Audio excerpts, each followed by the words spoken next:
चलो,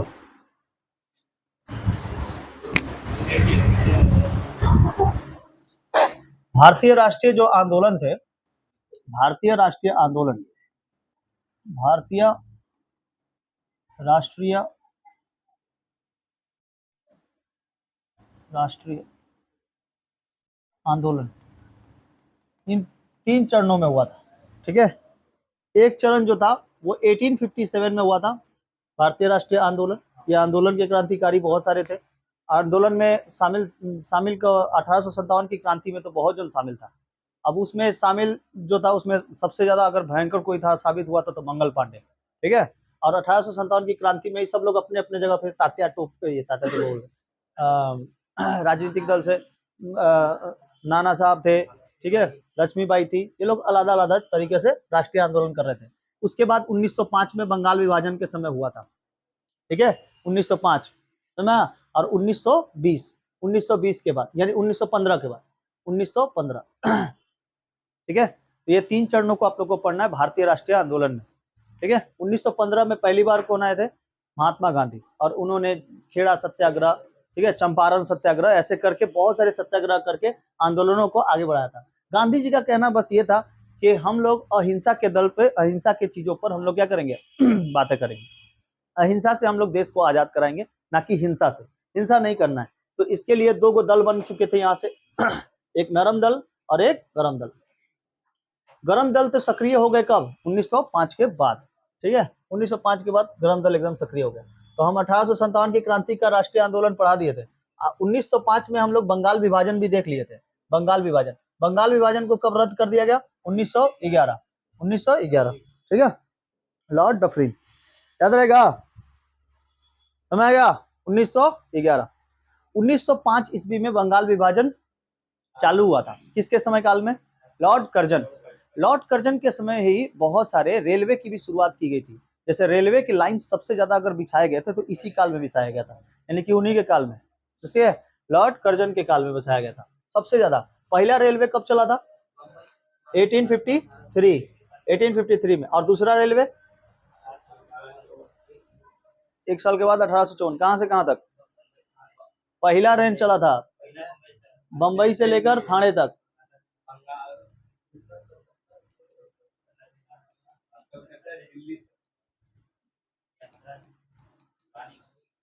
ठीक है, कलकत्ता से रानीगंज।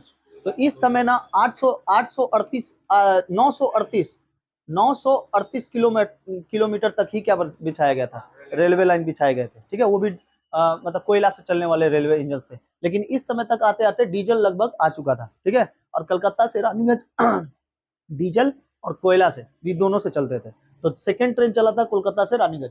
इसी समय 1905 में जब बंगाल विभाजन हो गया था, तो बंगाल विभाजन की कतारें बहुत ज्यादा हो गई थी। तो रविन्द्रनाथ टैगोर ने कहा था कि हम लोगों को राखी का त्योहार मनाना चाहिए, ताकि सब कोई भाई बंधु क्या करके रखे, एक साथ करके रखे, ठीक है, एकजुट करके रखे। इसी समय 1905 में तो चालू हुआ, लेकिन 1912 में 1912 के लगभग में 1912 के लगभग में इंग्लैंड के जो राजा थे, इंग्लैंड के राजा जॉर्ज जॉर्ज पंचम, जॉर्ज पंचम, ठीक है, इंग्लैंड के राजा थे जॉर्ज पंचम। और इस समय भारत के वायसराय जो थे 1911 में नहीं, 1911 में जो ये थे, ये लॉर्ड हार्डिंग थे, लॉर्ड हार्डिंग द्वितीय, हार्डिंग द्वितीय, ठीक है, हार्डिंग द्वितीय। 1911 में हार्डिंग द्वितीय के समय ही बंगाल विभाजन रद्द हो चुका था। ठीक है, और 1912 में जॉर्ज पंचम ने इसको मतलब वायसराय तो ये था ही, वायसराय तो ये थे ही, ठीक है, ये भारत के वायसराय थे। भारत का गवर्नर जनरल का पद कब खत्म हो गया था? 1857 की क्रांति में। और घोषणा पत्र किसने दिया था? महारानी विक्टोरिया। विक्टोरिया ने कहा था क्या कि गवर्नर जनरल का पद हटाकर किसको लाया जाएगा? वायसराय को लेकर आया जाएगा। समझा? तो हार्डिंग द्वितीय जो थे 1911 में थे। जॉर्ज पंचम ने बताया था कि भारतीय राष्ट्रीय कांग्रेस ने जो अपने दल की स्थापना किया है, उन दलों को हटाया जाए और केवल एक दल बना रहेगा। ठीक है, जॉर्ज प्रथम ने किसको बताया? हार्डिंग द्वितीय। कौन? ये इंग्लैंड का राजा था। रानी का तो चल ही रहा था, लेकिन रानी प्रथम थी, और उसके अंडर में काम करने वाले कौन थे? राज। जैसे जैसे पीएम है, तो पीएम के अंडर में काम करने वाले तुम्हारे बहुत जन है, ठीक है, सीडीएस है वगैरह सब, हाँ, सब पूरा राष्ट्रपति और सब। तो वैसे ही ये भी थे, रानी तो थी, रानी के अंडर में काम करने वाले कौन थे? जॉर्ज, ठीक है, जॉर्ज पंचम, ये 1912 में थे। इन्होंने बताया था लॉर्ड हार्डिंग को कि आप वहां पर भारत में जितने भी टैक्स कलेक्शन हो रहा है आप कलेक्शन करके हमारे पास भेजते रहिए, लेकिन राष्ट्रीय आंदोलन को सक्रिय मत होने दीजिएगा। अगर वो होगा तो हम लोग का यहाँ पर लंदन में बहुत ज्यादा मारपीट हो जाएगा। और थोड़े थोड़े से आसार दिखाई दे रहे थे प्रथम विश्व युद्ध के, ठीक है, थोड़ा थोड़ा सा प्रथम विश्व युद्ध का आसार दिखाई दे रहा है। इसी में तब तक 1915 में गांधी जी आ गए। गांधी जी ने बहुत ज्यादा आंदोलनों को सक्रिय कर दिया, और वो आंदोलन एकदम अहिंसात्मक थे, मतलब कि आपको नॉन वायलेंस की तरफ से चलना पड़ेगा। और गांधी जी ने जब 1915 में आए तो यहाँ पर एक सत्याग्रह चालू कर दिए। सत्याग्रह का खेड़ा सत्याग्रह 1916, ठीक है, 1916 में, चंपारण 1917, ठीक है, चंपारण 1917, और रॉलेट एक्ट का विरोध करने के लिए 1919 रॉलेट एक्ट का विरोध, और 1920 में सबसे भयंकर आंदोलन जो कि आंदोलन था असहयोग आंदोलन, ठीक है, ये आंदोलन चालू कर दिए, ठीक है, असहयोग आंदोलन, नॉन कॉपरेशन मूवमेंट, समझ में आया कि नहीं आया? 1920 में चालू कर दिए। तो इन सब जगहों पर ना सब कोई जान गया। 1916 में जब खेड़ा सत्याग्रह जीत गए, उसके बाद 1917 1918 का तुम्हारा और एक जगह था तीन कठिया पद्धति, ठीक है, 3/20, 3/20 पे नील की खेती को बुआई को हटा दिए, सब हटा दिए ना, सब आदमी लोग जान गया कि भाई कोई एगो गांधी बोल के आदमी आया है, ठीक है, पूरे भारत जान गया कि गांधी बोल के कोई आदमी आया है। वो क्या कर रहा है? वकील है और लंदन से पढ़ के आया है ना, जो भी केस लड़ रहा है, और अंग्रेजों को इंग्लैंड में एकदम धूल चटा दिया, ठीक है। तो बाहर से कोई आया है, गांधी बहुत ठीक है, तो सब कोई साथ कब दे दिया? 1920, 1920 के असहयोग आंदोलन, सब कोई ने साथ दे दिया। और यहाँ पर अंग्रेजों का शासन तो चल ही रहा था, लेकिन गांधी की बातें सब कोई मान रहा था। तो भारतीय राष्ट्रीय आंदोलन का सबसे बड़ा नेता अगर कोई बोला जाएगा तो गांधी जी, ठीक है, आंदोलन अहिंसात्मक तरीके से। और गरम दल में तो बहुत जन थे, बाल गंगाधर तिलक सबसे भयंकर, ठीक है, सबसे भयंकर। उसके बाद पढ़ाते हैं, ठीक है, इतना समझ में आ गया? इस समय 1900 हार्डिंग द्वितीय के समय ही भारत की जो राजधानी इससे पहले कहाँ थी? कलकत्ता, लेकिन इसको बदल दिया गया और कहाँ कर दिया गया? दिल्ली। और दिल्ली में एक दरबार की योजना बनाई गई, दिल्ली दरबार। इसी दिल्ली दरबार में आया हुआ था कौन? लॉर्ड हार्डिंग द्वितीय, ठीक है, दिल्ली दरबार का आयोजन किया गया था। घोषणा किया गया था कि जॉर्ज पंचम जो थे वो आने वाले हैं कहाँ पर? भारत में। यह घोषणा किया गया था, भारत में आने वाले हैं। तो कलकत्ता नहीं बुलाया जाएगा क्योंकि कलकत्ता में सक्रिय ये लोग, ठीक है। और यहाँ के जो 1905 में जो बंगाल विभाजन चल रहा था उसको लेकर तो आदमी लोग तो एकदम में पूरा ठुकराया हुआ था कि नहीं, हम लोग बंगाल विभाजन नहीं करेंगे, रविन्द्रनाथ टैगोर ने कहा है। और कलकत्ता में सक्रिय थे सब कोई, आंदोलन सक्रिय था। तो भाई इतना बड़ा राजा आ रहा है इंग्लैंड से, ठीक है, तो उनको कहीं ना कहीं तो ठीक जगह पे बैठाना होगा। तो कलकत्ता हटा के कहाँ बना दिया गया? दिल्ली। और दिल्ली में दिल्ली दरबार की स्थापना हुई। दिल्ली दरबार की स्थापना कब हुई? लॉर्ड हार्डिंग के द्वितीय में 1911, ठीक है, 1911। और 1912 में जॉर्ज पंचम आए भारत, ठीक है, जॉर्ज पंचम आए और कहाँ आए? दिल्ली, कलकत्ता नहीं गए, जानते थे कोनो ना कोनो मार देगा उठा उठा के, ठीक है। स्वदेशी आंदोलन तो चल ही रहा था, स्वदेशी आंदोलन 1919 तक चला, ठीक है, वो तो मतलब सब कुछ जान गया था। और 1920 के बाद और सक्रिय हो गया स्वदेशी आंदोलन, लेकिन कहीं कहीं जगहों पर वो ठप पड़ गया क्योंकि ज्यादा जरूरत अगर कोई लोग जो था वो अंग्रेजों का साथ दे देता था, और कोई लोग थे जो अंग्रेजों के खिलाफ थे। तो वो लोग सोचते ना कि हम लोग स्वदेशी आंदोलन में क्या करेंगे, गांधी जी का तो साथ दे ही रहा है, कोई ना कोई परिवार से 4-5 जन है तो उसमें से 2 जन तो गांधी जी का साथ दे ही रहा है, और हम लोग को भी तो अपना पेट पालना है। सही तरीके से नील की खेती नहीं होगी तो हमारा नील बुआई नहीं होगा, और वो बेचाएगा नहीं तो पैसा कहाँ से आएगा। बहुत सारे ऐसे लोग थे ना जो अंग्रेजों का साथ दे रहे थे, और अंग्रेजों का साथ देने के चलते में ये लोग, ऐसा नहीं था, ये लोग किसी के ऊपर अगर प्रताड़ित करते थे तो कहीं ना कहीं ये लोग सती प्रथा को बंद कराने में भी मौजूद थे, ठीक है। उसके साथ तुम्हारा बाल विवाह ये सब बंद कराने, कॉलेजेस खोलने में बहुत ज्यादा सक्रिय थे ये लोग। तो इन सब जगहों से ना पढ़ाई लिखाई शिक्षा के क्षेत्रों में ये लोग शिक्षा का बदलाव किया। जो पढ़े लिखे लोग थे उन लोग को और शिक्षा दिया गया, जो पढ़े लिखे नहीं थे महिलाओं की शिक्षा के लिए कुछ ना कुछ बनाया गया। तो वो सब तो हम लोग के आंदोलनों के कारण तो हुआ, आंदोलन नहीं होता तो वही लोग तो ऐसे ही छोड़ के रखता, समझ। तो जॉर्ज पंचम कब आए थे? 1912। और 1912 में कलकत्ता की राजधानी कहाँ कर दी गई? दिल्ली। मतलब 1912 में ही कलकत्ता से राजधानी दिल्ली कर दी गई। यहाँ 1912 लिख देते हैं, इसी समय से दिल्ली है, ठीक है। अभी नई दिल्ली है, पहले पुरानी दिल्ली थी, समझ। बिहार का भी विभाजन हो गया इसी समय। देखिए आप लोगों को पढ़ाए थे हम, फर्रुख सियर ने बंगाल, बिहार और उड़ीसा की दीवानी के एकदम 1717 का लिख के दे दिया था, मैग्ना कार्टा लिख के दे दिया था। और 1936 में बिहार को अलग कर दिया गया बंगाल से। ये राजधानी चेंज हुआ ना तो बात होने लगा 1900 बिहार में, बिहार को अलग कर दीजिए, ठीक है।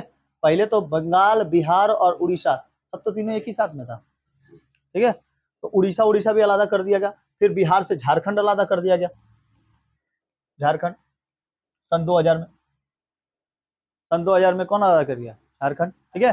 तो बंगाल, बिहार और उड़ीसा की दीवानी एक साथ जाती थी कहां पर? बंगाल में। और वायसराय उसको कलेक्ट करके टैक्स जितने भी थे वो इंग्लैंड भेजता, ठीक है। फिर ऐसे ही हुआ, बहुत सारे, बिहार भी अलग हो गया, झारखंड भी अलग हो गया, बंगाल विभाजन रद्द हो गया 1911 में। हार्डिंग डुटिया हमेशा बोलता था कि जब भी आप कलकत्ता के नजर, अगर कलकत्ता को इतिहास के नजरों से देखेंगे तो हमेशा सक्रिय लोग यहाँ पे रहे हैं और ज्यादातर पढ़े लिखे लोग रहे हैं। तो पढ़े लिखे लोग हमेशा किसी भी गलत चीजों का विरोध करेंगे, ठीक है। तो इधरी से गरम दल में बहुत भयंकर भयंकर लोग आदमी निकले। सबसे पहले अगर कोई गरम दल में निकला तो ये थे बाल गंगाधर तिलक। बाल गंगाधर तिलक बहुत ही भयानक आदमी, इन्होंने क्रांतिकारी आंदोलन को साथ आगे बढ़ाया, क्रांतिकारी आंदोलन। तो यहाँ से हम लोग करते हैं चालू क्रांतिकारी आंदोलन, ठीक है। बहुत जन के बारे में पढ़ना है, जैसे सूर्य सेन थे, लाल बाल पाल थे, लाल बाल पाल, लाला लाजपत राय, बाल गंगाधर तिलक और बिपिन चंद्र पाल, है ना, ये लोग 3 जन थे।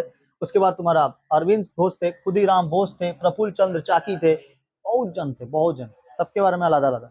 चटगांव अस्त्रागार लूट लिया था सूर्य सेन ने, जिसको मास्टरदा के नाम से जाना जाता है, बहुत भयानक। विनय बादल दिनेश राइटिस बिल्डिंग में आक्रमण कर देते हैं, ठीक है, बम मार देता है।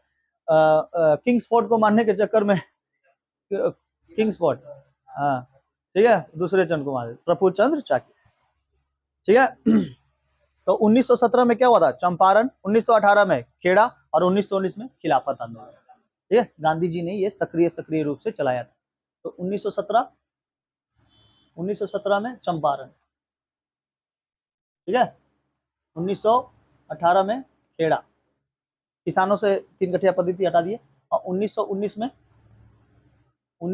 में चलाए खिलाफत आंदोलन।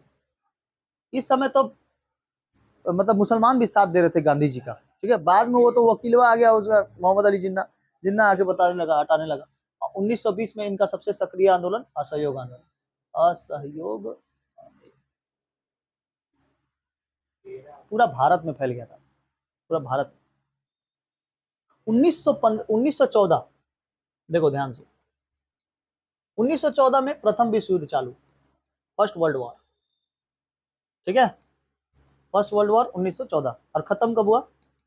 1918, सेकंड खत्म हो गया ये, ठीक है, एंड 1918 में। इसी बीच में 1915 में दाखिला कौन हुए? गांधी जी, नए नए एकदम पढ़ के आए थे, जोश में थे, जो जिसका प्रॉब्लम देख रहे थे उसका प्रॉब्लम सॉल्व कर रहे थे। साउथ अफ्रीका में केस लड़के आए थे, जीत गए, साउथ अफ्रीका में। गुजरात में एक केस लड़े, जीत गए। चंपारण में एक केस लगे, जीत गए। खेड़ा, जीत गए। खिलाफत आंदोलन में आंदोलनों का संगठन मुसलमानों को धर के बना दिया एक साथ। अंग्रेज लोग बोला बुढ़ा तो मतलब कौन है यार, ऐसे करके सब कुछ जीतते जा रहा है, और इधर केस नहीं कर रहा है, हाईकोर्ट में केस नहीं कर रहा, बंगाल बंगाल में सीधे केस कर दे रहा है सब एकदम इंग्लैंड में। और इंग्लैंड के राजा लोग हमेशा बोलते कोनो ना कोनो यहाँ पे है। इनका जो सत्याग्रह था ना, ये मतलब लियो टॉल्स्टॉय से सीखे थे सत्याग्रह, ठीक है। सबसे पहले असहयोग करिए, सहयोग मत करिए, लियो टॉल्स्टॉय उनके गुरु थे, राजनीतिक गुरु, ठीक है। और भी बहुत है, अब्राहम लिंकन, इन सबसे भी सीखे होते हैं। मार्क्सवाद भी पढ़े हुए थे, इसीलिए मार्क्सवाद के बाद सबसे ज्यादा अगर पढ़ा जाता है तो गांधीवाद पढ़ा जाता है, ठीक है। आप लोग political, Ruskin Ruskin Ruskin Ruskin bond नहीं, रस्किन केवल, हाँ रस्किन बॉन्ड एक कवि है। लियो टॉल्स्टॉय, और भी एक जन थे, उनको गांधीवाद में हम लोग पढ़ा देंगे। हाँ इतना समझ में आ गया, ठीक है। तो असहयोग आंदोलन जो था वो 1920 में चलाया गया। इससे पहले 1915 और 1914, ये ध्यान से सुनो, 1914 उसमें ध्यान मत लगा, बता देंगे हम सारा चीज। 1914 में जो प्रथम विश्व युद्ध चल रहा था, तो इस समय गांधी जी अभी तक आए नहीं थे। कब आए थे? 1915। तो 1915 1914 में केवल अंग्रेज ही लड़ रहे थे इस युद्ध में। तो 1915 में अंग्रेज लोग सबसे पहले कहाँ गए? गांधी जी के पास। गांधी जी आपको सुने हैं कि बहुत बड़े लीडर हैं, आपको लोग बहुत ज्यादा जान गए हैं, थोड़ा सा हमारा मदद करिए, प्रथम विश्व युद्ध चल रहा है, इंग्लैंड में अपने कुछ सैनिकों को भेजना चाहते हैं। कहाँ? यहाँ से, इंडिया से, इंडिया से इंग्लैंड में कुछ लोगों को भेजना चाहते हैं, क्योंकि वहां पे मारपीट हो गया। जर्मनी भी मार रहा है, ऑस्ट्रिया भी मार रहा है, और साथ साथ अमेरिका और रूस, इस दोनों में लड़ाई हो रहा है। तो हम लोग की भी सेना जाएगी, तो भारतीय सेना जाएगी ना अगर, तो बहुत ज्यादा हम लोग का नाम होगा भारत का। गांधी जी बोले ठीक है, अभी तो नए नए हैं, ठीक है भेज देते हैं। तो उन्होंने पहली बार यहाँ पर भारतीय सेना को भेजा। भारतीय सेना, ये सेना पे ज्यादा, बहुत ज्यादा मतलब किसी को प्रमोशन नहीं दिया जाता था, नॉर्मल रखा जाता था। और सबसे ज्यादा प्रमोशन किसको मिलता? अंग्रेजों को। अंग्रेज लोग इसका फायदा उठा लिया। जो प्रमोशनी थे, मतलब कि जो थोड़ा सा हाई लेवल के थे, जो कैटेगरी उन लोग की ऐसी थी कि ऑफिसर्स लेवल की, तो लोग हमेशा ना, जो भी काम होता, इवन नाली भी साफ कराना होता ना, तो भारतीय सेना से साफ करवाना। यानी भारतीयों को इसमें भर्ती कराया गया, गोरखा को सबसे ज्यादा भर्ती कराया गया। उसके बाद पहले यहाँ पे 1857 की क्रांति के बाद बताए थे, पंजाब रेजिमेंट वगैरह, पंजाबी आदमियों को, थोड़ा पठानों की संख्या कम की गई, पंजाबियों को भरा गया। उसके बाद सिखों को भरा गया। तो इन लोगों ना, इन लोगों का, ये लोग तो अपने धर्म से भी तो बहुत ऊपर हैं, तो धर्म के साथ है एकदम, धर्म के साथ। इसमें कोई भी जाति, पंजाबियों के अंदर कोई भी जाति पाति नहीं है। बिहारियों, बंगाल, हिंदुस्तानियों के ऊपर सबसे ज्यादा, हिंदुओं के ऊपर सबसे ज्यादा जातियां है बंदी हुई। कोई नीच जाति का है, कोई उच्च जाति का है, कोई मिडिल क्लास फैमिली का है। पंजाबियों में ऐसा नहीं। तो उन लोग से अगर नाली वाली साफ कराएगा तो कैसा लगेगा? घर और साफ कराएगा तो कैसा लगेगा? नौकरों जैसा काम कराएगा तो कैसा लगेगा? आप एक सेना है, सेना के हिसाब से आप जो भी काम करवाना है हमसे करवाइए। लेकिन अंग्रेज अपना घर पे काम लगा देते, जाइए तो बाजार लेके चलाइएगा तो 10। तो भाई हम तुम्हारे ये में आए हुए, ठीक है। ये लोग आंदोलन कर दिया वहां सेना में। तो बहुत सारे ऐसे भी आंदोलन हुए हैं जो कि बाहर में हुए हैं, ठीक है। जैसे गुरुदत्त, उसके बाद तुम्हारा और भी बहुत सारे हैं। और एक वो है ना जो जनरल ओ डायर को मार के चलाए थे, उधम सिंह, सरदार उधम सिंह, गए थे उधर मार के चलाए थे। बहुत सारा आंदोलन बाहर में भी हुआ था। मैडम बीकाजी कामा, ये भी बाहर में की थी, ठीक है। तो बहुत सारे ऐसे सक्रिय नेता भी थे, आंदोलन हुए थे जो बाहर में हुआ था, ऑस्ट्रेलिया में, इंग्लैंड में, सब जगह पे किया था। तो भारतीय सेना को इनको बोला गया कि आप हमको भारतीय सेना की कुछ टुकड़ियों को दीजिए, ताकि हम इन प्रथम विश्व युद्ध में उन लोगों को मजा चखा सके जो लोग हम लोग के ऊपर प्रताड़ित कर, ठीक है। गांधी जी बोले ठीक है ले जाइए। गांधी जी से मांग के लेके चला गया। और इंग्लैंड में मतलब बहुत सारी सेना के आदमी लोग मारे गए, कि एनिमेशन ठीक से नहीं था। जो एनिमेशन बढ़िया सा होता था, गन वगैरह जो बढ़िया होते थे, वो ब्रिगेडियर कर्नल के ऊपर होते, और इन लोगों को, सेना लोग को कुछ नहीं दिया था, जिसके कारण मारे जाते थे। अंग्रेज लोग पहले से पैसा खा के बैठा रहता था। तो लोहे की जरूरत पड़ गई, लोहे की जरूरत। और भारत में लोहे की जरूरत, प्रथम विश्व युद्ध चल रहा था, भारत में लोहे की बहुत ज्यादा जरूरत पड़ी। और इसी समय काम चल रहा था इसका, हावड़ा ब्रिज बनाने का, ठीक है। तो जमशेद जी टाटा उधर से आंदोलन अपना कर देते। जमशेद जी टाटा वो आंदोलन कर देते हैं, यार बेटा हमसे खरीदना है अगर लोहा, तो दुगना दाम देना पड़ेगा, दुगना दाम दीजिए, उसके बाद हम ये। तो बंगाल में 1905 में बंगाल विभाजन हो रहा था, और 1907 में जरूरत पड़ गया किसको? अंग्रेजों को, लोहा बनाने की। क्योंकि कुछ भी अगर बहुत बड़े युद्ध की अगर आलोचना होती है ना, तो सबसे पहले पता चल जाता है कि कहाँ से युद्ध चालू होने वाला है। जैसे मेरठ से 1857 की क्रांति चालू होने वाली है, तो उस समय उन लोग को पता चल चुका था कि भाई यहीं से चालू होगा, तो सबसे पहले उसी को बंद कराया जाए। तो अंग्रेजों को भी ये पता चल गया था, कहीं ना कहीं ये सब जो आंदोलन हो रहे हैं, इसका प्रभाव हम लोग को इंग्लैंड में देखा जाएगा, ठीक है। मारपीट हो रहा था, धूरी राष्ट्र अपने को मार रहे थे, मित्र राष्ट्र अपने को मार, मित्र राष्ट्र में भी लड़ाई हो चुकी थी। और सबका कारण क्या था? जर्मनी, ठीक है, जर्मनी। और जर्मनी का एकीकरण तो नेपोलियन भी नहीं कर पाया। कहाँ से होगा?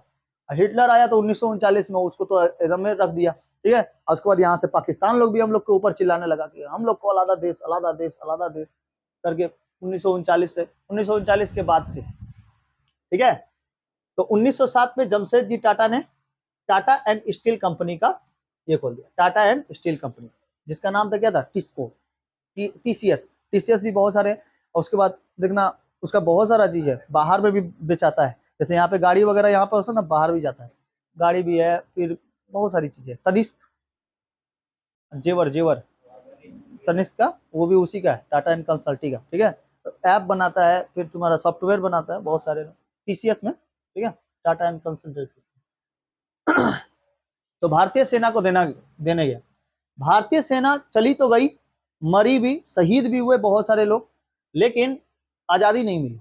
और अंग्रेजों ने कहा था कि आप लोग को ना हम कुछ खुशखबरी देंगे, गांधी जी आप हमारा साथ दीजिए, हम आपको कुछ खुशखबरी देंगे। खुशखबरी का बच्चा हुआ क्या, खुशखबरी दीजिएगा, ठीक है। देखा क्या गया, 1919 का जलियांवाला बाग, ठीक है, 1920 असहयोग आंदोलन चला दिया। फिर आया 1930 का दांडी मार्च, 1930 में ही चला था तुम्हारा सिविल डिवोडियंस, अरे कौन सा, सविनय अवज्ञा आंदोलन, ठीक है, डिसओबीडियंस, ठीक है, वो आंदोलन चला था। उसके साथ साथ 1942 में भारत छोड़ो आंदोलन, ये 3 गो आंदोलन सबसे भयानक बनाए थे, ठीक है, 3 आंदोलन, असहयोग आंदोलन, उसके साथ साथ सविनय अवज्ञा आंदोलन, और एक तो भारत छोड़ो आंदोलन। 1939 में अंग्रेज लोग फिर से जाते हैं, महाराज अभी और थोड़ी जरूरत है सेना की, दीजिएगा, गधा कहीं का, तुमको देंगे, तुम हमसे क्या मांगने आया है, सेना, हमको याद नहीं है 1919, 1931 भगत सिंह की फांसी, सब हमको गरिया रहा है, मेरे वजह से उनको फांसी हो गई, हाँ, नहीं जरूरत है, हम तुमको कुछ भी नहीं देंगे, ठीक है, रुको बताते हैं, ले बेटा 1942 लो, भारत छोड़ो आंदोलन, लास्ट में वो भी डंडा उठा लिए, भाई अब निकलो, तुम लोग अंग्रेज बहुत ज्यादा ये कर लिया, हम लोग के ऊपर बहुत ज्यादा प्रताड़ित है।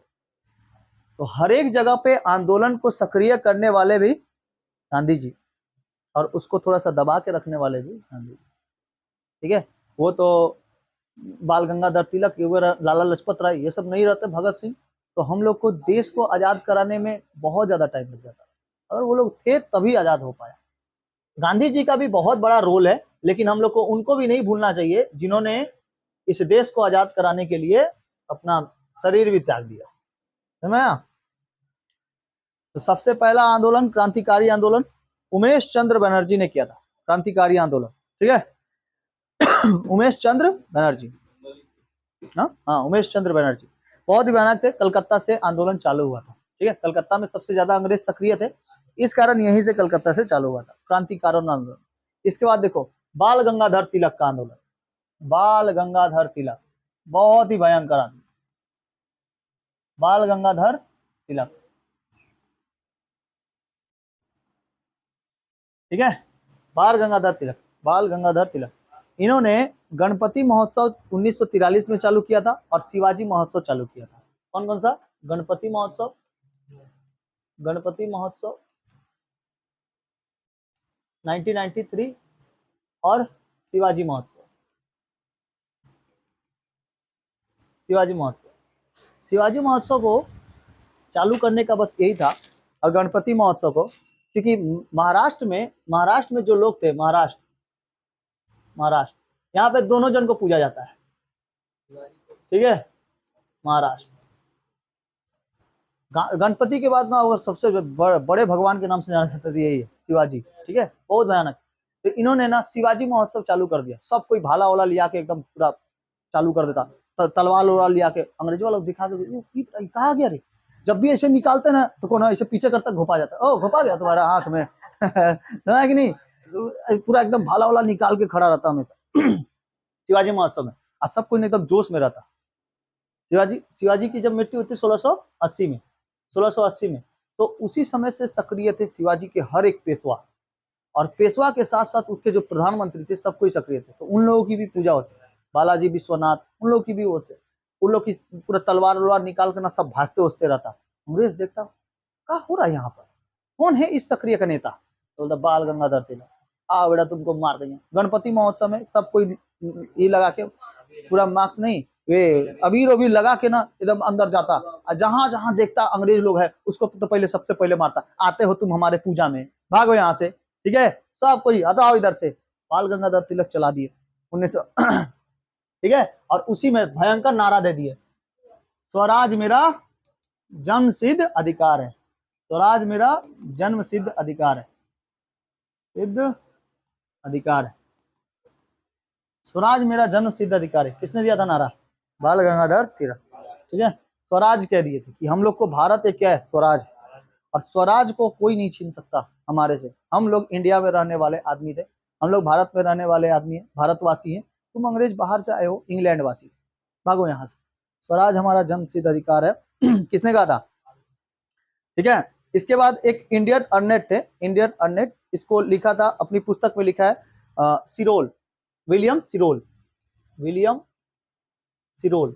इन्होंने अपनी पुस्तक इंडियन अर्नेट, इंडियन अर्नेट, ठीक है, इसमें अपनी पुस्तक में लिखा था भारतीय अशांति का दौर। ये जो अशांति चल रहा था ना, भारतीय अशांति का दौर, भारतीय अशांति का दौर। अब भारतीय अशांति का दौर फैलाने वाला कौन था? बाल गंगाधर तिलक, ठीक है। बहुत भयानक अशांति फैला दिया था एकदम। ये जो दौर चलाने वाले हैं वो बाल गंगाधर तिलक।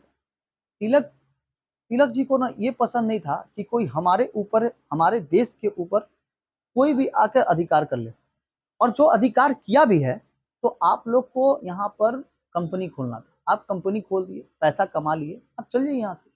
जैसे अगर हम लोग चाहें तो फ्लिपकार्ट कंपनी वगैरह ये सब को, बहुत सारी कंपनियां यहाँ है जो बंगाल में आना चाहती थी। जैसे सिंगूर में, सिंगूर में बहुत बड़ी कंपनी आनी चाहती, टाटा, टाटा का कंपनी, लेकिन घुसने नहीं दी, ठीक है। उसके साथ अगर मतलब जहां कर भी कंपनी खुलेगा तो वहां पे जरूर कहीं ना कहीं रोजगार मिलेगा, ठीक है। तो आप यहाँ पर आए, चलिए ठीक है, आप यहाँ पे रहें। मुगलों से जो गलती हुआ है हुआ है, लेकिन उन गलतियों को सुधारने का मौका आप ही के पास है।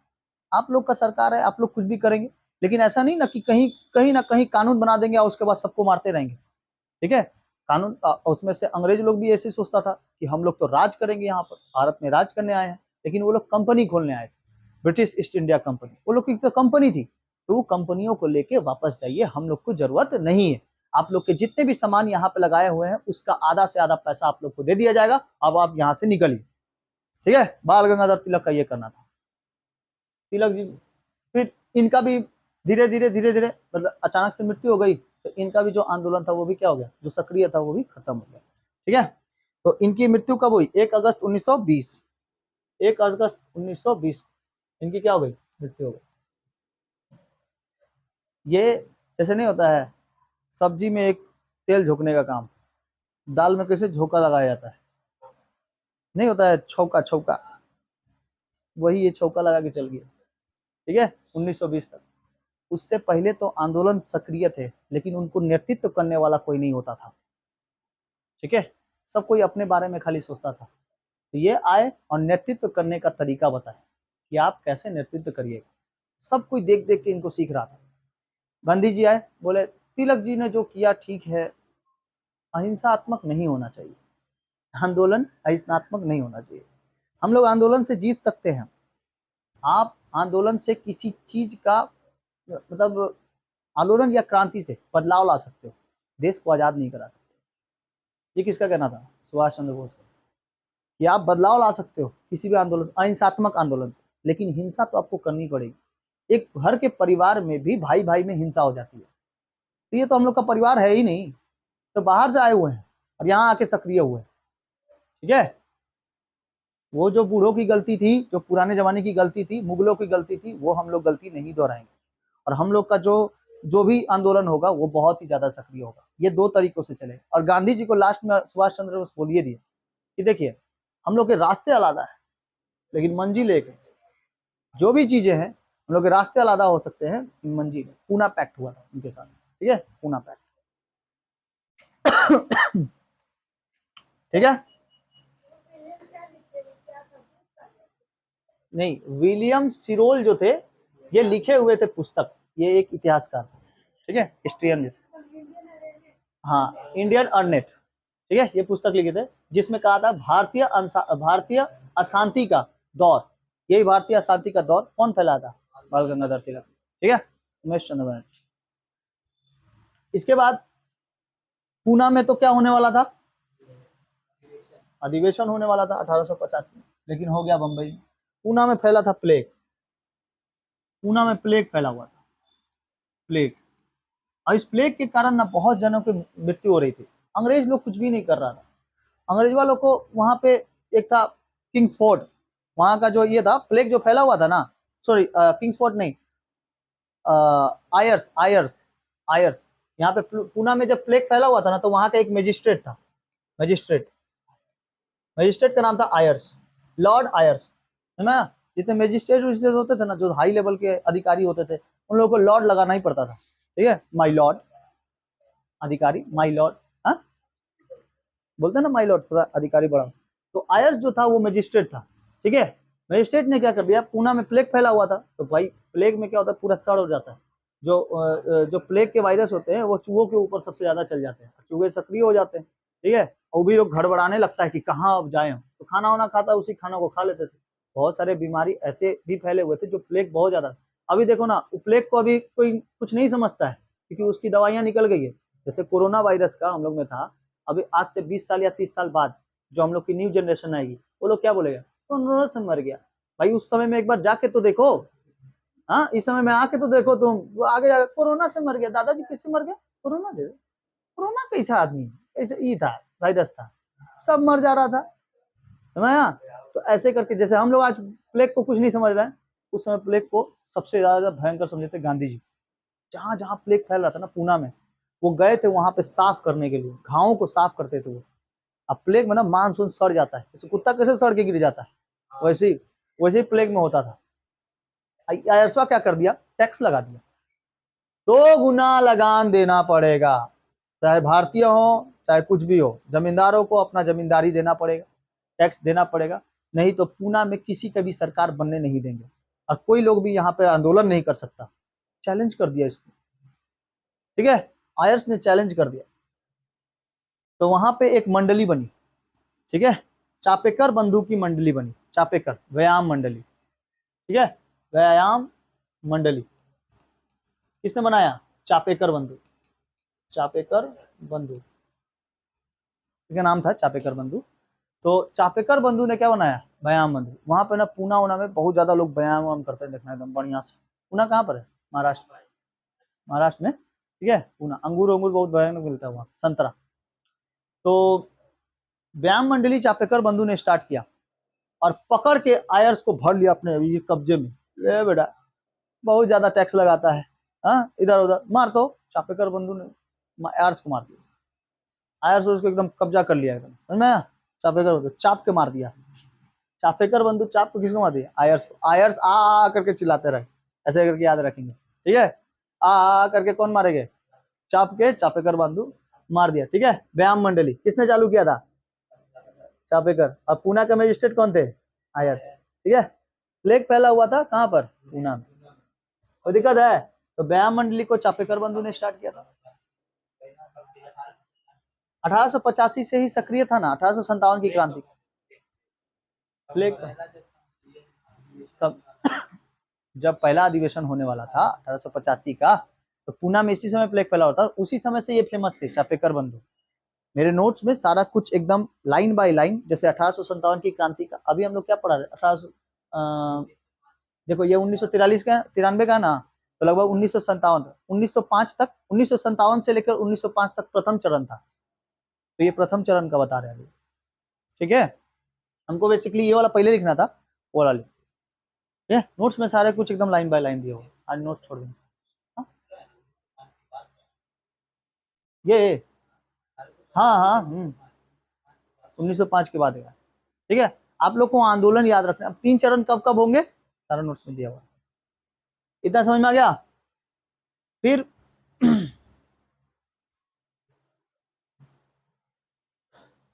ठीक है, उसके बाद है अनुशीलन समिति, अनुशीलन समिति, अनुशीलन समिति। अनुशीलन समिति जो बनाई गई थी, ये कम उम्र के बच्चों को लेकर बनाई गई थी, एकदम कम उम्र, जो कम मतलब कि एकदम 15 साल, 16 साल, 13 साल के बच्चे लोग को लेकर बनाया गया था अनुशीलन समिति। इन लोगों को ना हमेशा ये पता रहता था कि कैसे अंग्रेजों को देख दाख के मारते रहना है, जो हमारे ऊपर प्रताड़ित कर रहे हैं, मेरे पिताजी के ऊपर कभी ना कभी आया है, मारा है, ठीक है।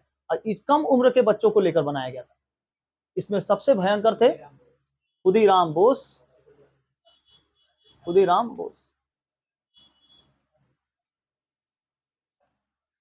और प्रफुल्ल चंद्र चाकी, चाकी साहब, चाकी सबसे कम कम उम्र के, ये 13 साल के थे और ये लगभग 12 साल, प्रफुल्ल चंद्र चाकी 12-13 साल के ऐसे थे ये लोग सारे, ठीक है। खुदीराम बोस 13 साल के, प्रफुल्ल चंद्र चाकी ने तो आत्महत्या कर लिया, और एक होते अरविंद घोष बंगाल से,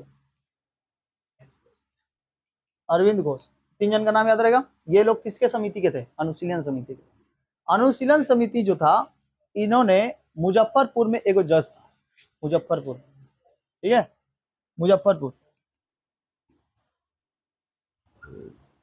मुजफ्फरपुर में एक जज थे, नाम था किंग्सफोर्ड, किंग्सफोर्ड, ठीक है। ये जजवा क्या करता, जिसको भी देखता ना, जिसको भी देखता ना, फांसी की सजा या फिर 20 साल की सजा, छोटा मोटा काम भी कोई किया ना, जैसे चोरी वोरी किया है तो भाई उसको आप फांसी की सजा कैसे दे सकते हो? उसको तो पहले प्रमाणित तो होने दो। ना ना ना, फांसी की सजा सुनाई जाएगी, जो भी होता फांसी की सजा सुनाई, 20 साल का सजा, 6 महीने का सजा। जैसे मान लो कि किसी का पीछे पड़ा हुआ है, आके वो कंप्लेन कर दे, ठीक है, जाओ बेटा 6 महीने के लिए अंदर, 6 महीना अंदर, ये क्या बात बोलते हैं किंग्स, ये क्या बात बोलते हैं? हम तो कुछ भी नहीं किए हैं, हम हम तो खाली गए थे ऐसे, मतलब हाय हेलो बस, तब ले डाल दिया, ये क्या मतलब हुआ? तो कोनो को पकड़ लेता ना, तो पकड़ के जैसे ही मान लो कि अगर जाता उधर पे 6-7 महीने के लिए, 1 साल के लिए, 2 साल के लिए जेल हो जाता, जेल हो जाता। नहीं तो अगर मान लो कि कोनो लड़ने गया किंग्स फोर्ट, तुम गलत कर रहा है हमारे भारतीयों के साथ, डालो इसको, ले हटो, गलत कर रहा है, जाओ डालो। इससे कारण ना ये बहुत भयानक गुस्सा हो गया खुदीराम बोस, ठीक है। एक दिन जा रहा था बेचारा, गाड़ी, जज को लोग के तो एकदम पूरा गाड़ी उड़ी बहुत बढ़िया से होता है, सामने की तरफ गाड़ी था, इसमें उसकी पत्नी और उसका बेटी बैठी हुई थी, ठीक है, बेटी थी, इधर पीछे में किंग्सफोर्ड था। लोग 10 दिन 15 दिन से फॉलो कर रहा था इसको, किंग्सफोर्ड को, कि आगे की गाड़ी में बैठता है और पीछे में उसकी पत्नी वगैरह होती। जब भी ये जज मतलब कोर्ट वोट में आता था ना, तो अपनी पत्नी वाइफ को दिखाने आता था कि देखिए हम लोग इतना बड़ा बड़ा है, हम लोग कैसे बंगालियों के ऊपर, बिहारियों के ऊपर, सब पे राज कर रहे हैं, भारतीयों के ऊपर राज कर रहे हैं हम लोग। ये अपना बेटी ओटी को सिखाता, ये जजवा पगला नहीं होता है कोनो कोनो, दिखाता है कि देखो हम लोग कैसे कब्जा कर रहे हैं, पूरे भारत पे कब्जा है हम लोग का, तो लोग दिखाता।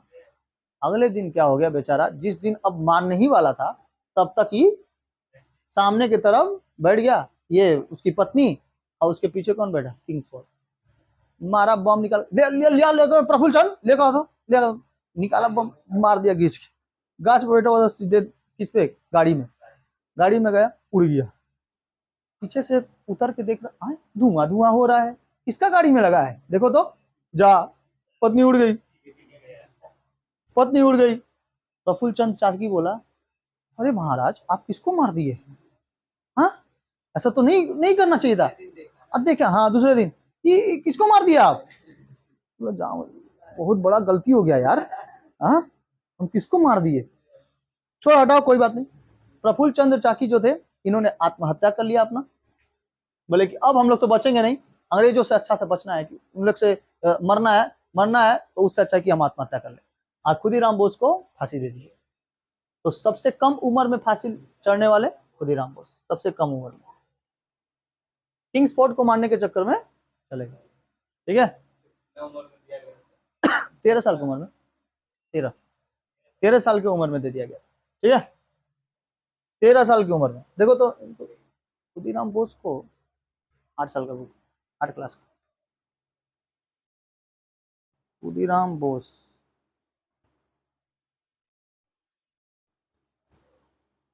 1908 में, ठीक है, 30 अप्रैल 1908, 30 अप्रैल 1908, नहीं 1908 खाली याद रखो, 30 अप्रैल को ये मारने गया था, 30 अप्रैल को ना किंग्सफोर्ड को मारने गया था, ठीक है। अच्छा देखो, विचारक रूप में किंग्सफोर्ड मारा गया, माना था कि बंगाल में क्रांतिकारी, मतलब बंगालों में 1908 ईस्वी में 30 अप्रैल मुजफ्फरपुर में किंग्स फोर्ट के लक्ष्य करने पर बम फेंका गया। खुदीराम बोस और प्रफुल्ल चाकी ने लेकिन अंधकार में ध्यान नहीं दिया कि किसको मार रहे हैं। किंग्स फोर्ट ने गाड़ी में नहीं था, मिस्टर एंड मिसेस कैनेडी थी। मिस्टर एंड मिसेस कैनेडी मतलब इनका पूरा नाम क्या था, इसका कहाँ गया, किंग्स फोर्ट कैनेडी इनका नाम पूरा था। ठीक है, तो Mrs and Mrs, mister and Mrs Kennedy, ठीक है, ये कैनेडी थी, इसकी पत्नी का नाम था mister and Mrs Kennedy. Kennedy उड़ जाती है, उड़ा देता है एकदम कैंडी खा के। ठीक है, दूसरे सीन, खुदीराम रिवॉल्वर समेत पकड़े गए और प्रफुल्ल चाकी ने गोली मारकर अपनी हत्या कर ली। ठीक है, अंग्रेजों में। अदालत में खुदीराम बोस को फांसी दे दिया गया। उनके याद में एक गीत लिखा गया था, एक बार विदा दे माँ घुरे आसी, इस बार विदा दे माँ घुरे आसी। ठीक है, 18 साल है, गलती है, गलती। 13 साल के लगभग में फांसी दिया गया था। कहीं कहीं पर 13 साल, कहीं 18 साल, 17 साल दिखाता है, 16 साल भी दिखाता है।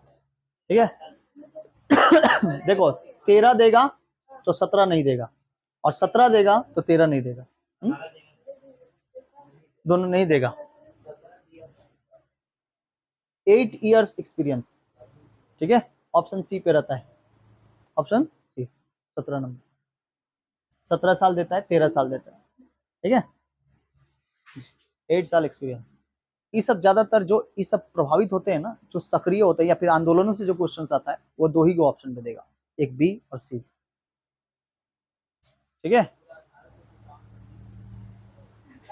ना ना ऐसा नहीं है, ऐसा नहीं है, कभी कभी डी पे भी दे देता है, तो आप पढ़ के एक बार मारिएगा, लेकिन ज्यादातर होते हैं सी पे ऑप्शन।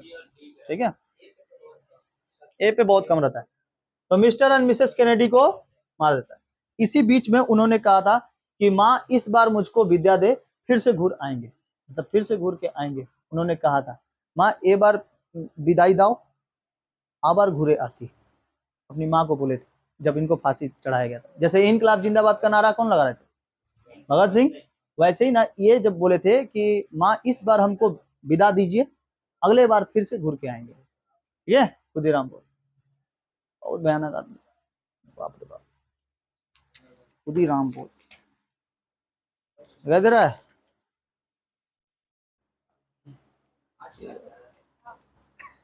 हमको जनवे करता है, 3 क्लास 5 क्लास का बुक ले लेंगे, उसी से पढ़ाएंगे, समझ कि नहीं।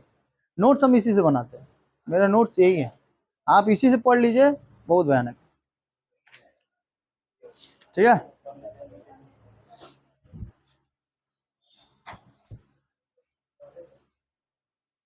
अच्छा, यतेंद्र नाथ मुखर्जी कौन थे, बागा जतीन, बागा जतीन, बागा जतीन किसको कहा जाता था, यतेंद्र नाथ मुखर्जी को।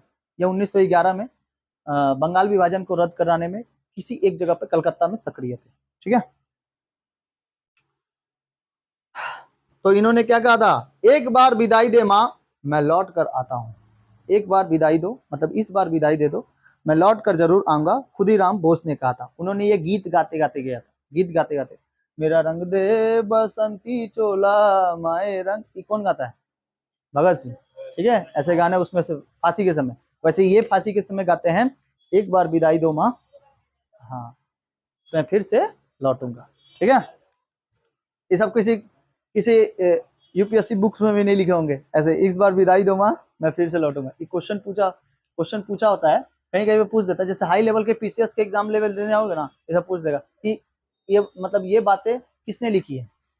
जैसे अगर बोले कि इनकलाब जिंदाबाद या तुम मुझे खून दो नारा, ठीक है, नारा, फिर ये गीत वगैरह स्लोगन वगैरह पूछते हैं क्वेश्चन। ठीक है, समझ में आ गया। इसके बाद देखो, Kings fort, Hindustan Republic association, Hindustan Republic association, इसकी स्थापना किसने किया था, सचिन सन्याल ने, सचिन सन्याल, हिंदुस्तान रिपब्लिक एसोसिएशन, सचिन सन्याल। ठीक है, सचिन सन्याल जो थे, सचिन सन्याल, इन्होंने हिंदुस्तान रिपब्लिक एसोसिएशन में युवाओं को रखा था। ठीक है, सचिन सन्याल ने युवाओं को रखा था, और वो बोले थे कि युवा ही इस भारत को क्रांति तक लेके जा सकते हैं, युवा ही इन भारतीय को अपनी पहचान बता सकते हैं, क्रांति ला सकते हैं, क्रांति मतलब बदलाव ला सकते हैं, युवा ही। और युवा हिंदुस्तान, हाँ हिंदुस्तान राष्ट्रीय आंदोलन, तो यहाँ पे इसका नाम है एच, यानी कि हिंदुस्तान रिपब्लिक एसोसिएशन,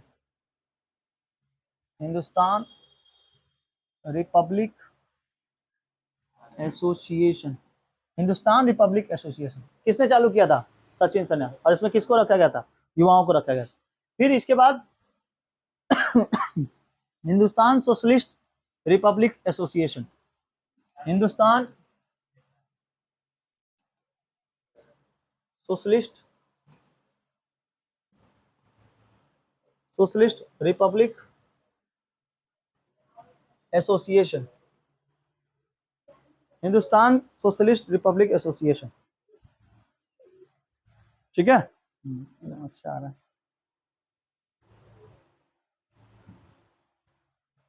याद रहेगा? इसको किसने चालू किया था? भगत सिंह। इसकी स्थापना Bhagat Singh. Association Hindustan socialist republic association, HSRA।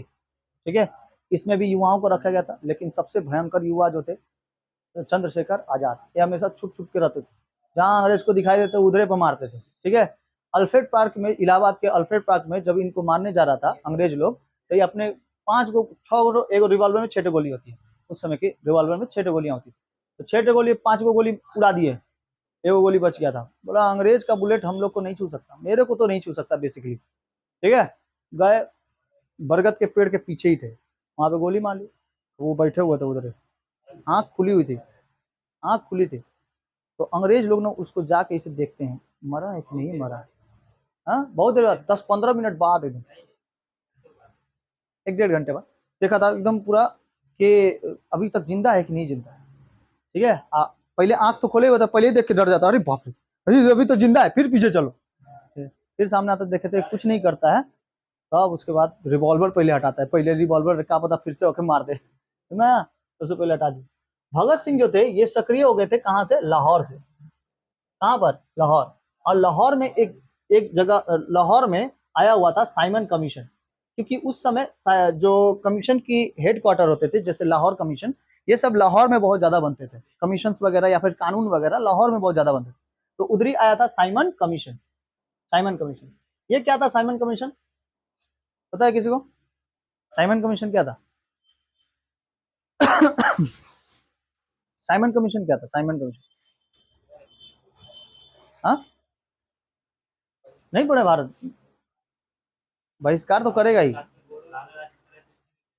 हाँ, लाला लाजपत राय इसी में मरे थे, इसी में शहीद हुए थे। देखिए, साइमन कमीशन था ना कि भारत में नए नए कानून बनाए जाएंगे, तो उस कानून को बनाने के लिए साइमन आया हुआ था बाहर से, और साइमन गो बैक का नारा लगाने के लिए कौन गए थे?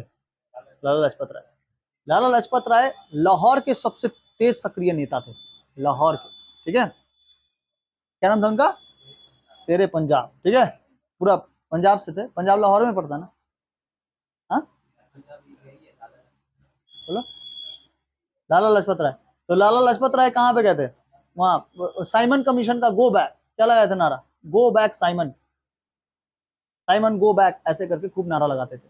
ठीक है, लेकिन वहां पे एक ये था सैंडर्स, सैंडर्स के नेतृत्व में गोली चला दिया गया, और साथ साथ लाठी भी। सैंडर्स के नेतृत्व में 2 गो सैंडर्स थे, एक पी सैंडर्स और एक एल सैंडर्स। ठीक है, पी सैंडर्स और एल सैंडर्स, इतना डीपली है यार, सैंडर्स नाम याद रखो। ठीक है, नहीं तो दिमाग कंफ्यूज हो जाएगा। सैंडर्स जो थे, सैंडर्स ने क्या किया, यहाँ पर ये लोग तो गो बैक का नारा लगा रहे थे, लेकिन कानून किसके लिए बन रहा था? भारत के लिए।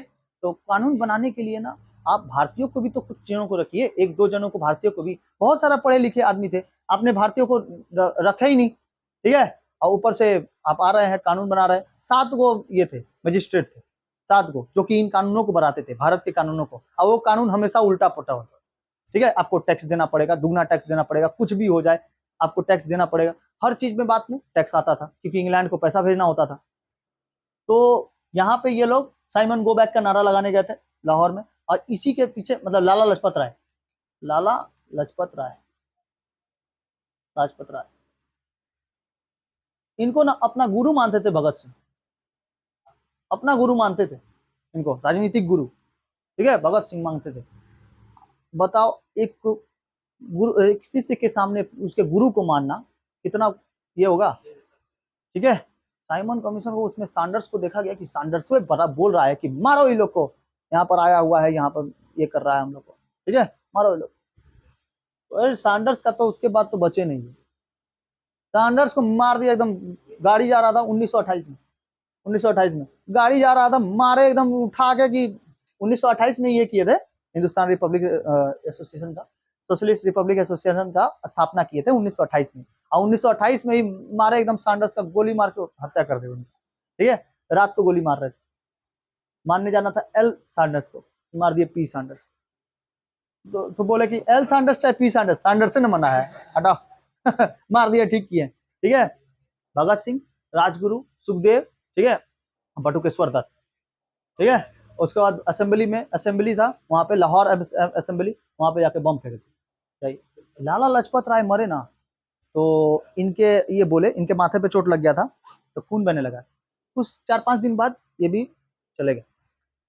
तो ये जाने से पहले बोल दिए थे कि मेरे पीठ के ऊपर जितनी भी अंग्रेजों की क्या पड़ी है, लाठियां पड़ी हैं, जितने पीठ के ऊपर मेरी लाठियां पड़ी हैं, उतना का कब्र बनेगा, उतना का कब्र बनेगा, मेरे पीठ के ऊपर जितनी लाठियां बनी, अंग्रेजों की वो कब्र साबित होगी, ठीक है। ग्रेवयार्ड ऑफ द ये ब्रिटिश एम्पायर, ग्रेवयार्ड बनेगा, सबकी कब्र बनेगी, समझ कि नहीं आया, ऐसे बोल के गए थे। और भगत सिंह ने बोला था आपके इस सपने को पूरा करने वाले हम ही, हम लोग पूरा करेंगे। लाहौर में ना पूरा एकदम पिच गया सब कोई, भगत सिंह से डर रहा था। जब सैंडर्स की मृत्यु हुई ना, तो भगत सिंह, कौन मारा है, भगत, भग्गू मारा है अपना, मार के रख दिया है सैंडर्स को।